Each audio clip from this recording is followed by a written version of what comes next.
In something that is just taking me straight back to my childhood, and this is possibly one of my favorite games.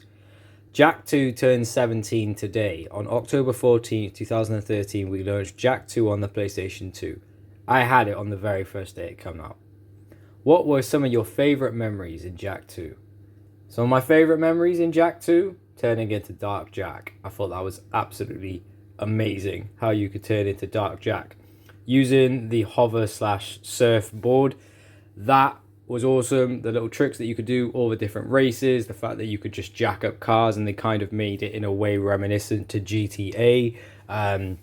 Jak can finally talk, obviously, in the second game. He grew up a lot from Jak and Daxter from the first game, you know, when he was like a lovable childhood character. Then he had some teenage angst. And I was around the similar age of being a teenager when this game came out. So yeah, it fills me with a lot of heartfelt memories. I also have Jak and Daxter, JAK 2, JAK 3, and JAK X. And just because of this, you know what? I'm going to start playing Jak and Daxter from tomorrow.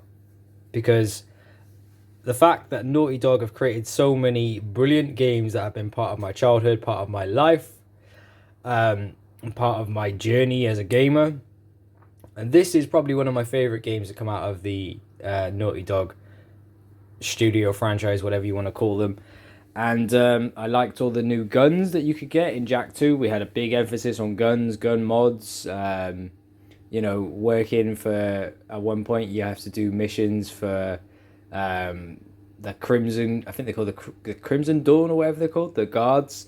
You find out more about Jak's backstory and his history. It was a really interesting game, to be fair. Some really great characters as well.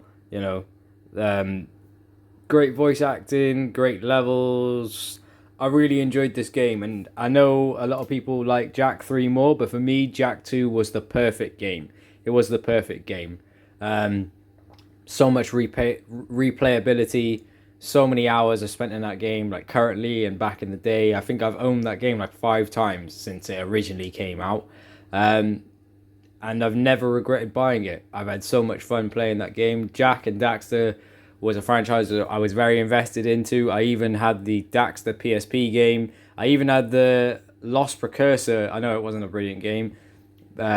Jak game. I think it's called the Lost Frontier or something like that. You play in jets. Even Jak X. I have tried to support Jak and Daxter as much as I could. I really hope that they would come out with another game for the franchise, but I think this is like, it's seen its final days. But I just think that this is so cool that Naughty Dog obviously tweeted this out. You want to go and follow me over on Twitter, you can do. My name is general_music_. Thank you for watching. As it says, Jak 2 is 17 years old today. I'm not going to lie, guys, that makes me feel old. That makes me feel old. But it makes me feel happy, and it fills me with a lot of joy. Let me know what your favourite memories were playing Jak and Daxter 2. Whether do you prefer Jak and Daxter, the original game? Do you prefer Daxter? I know that'll be an unpopular opinion on the PSP, which was a game where you just played primarily as Daxter. Do you prefer Jak 3, Jak X, or the other PSP Jak and Daxter game? You let me know. I've been JNG News. You guys have been my lovely audience. I hope you have a great day or a great evening, depending on where you are in the world. And I'll see you all soon.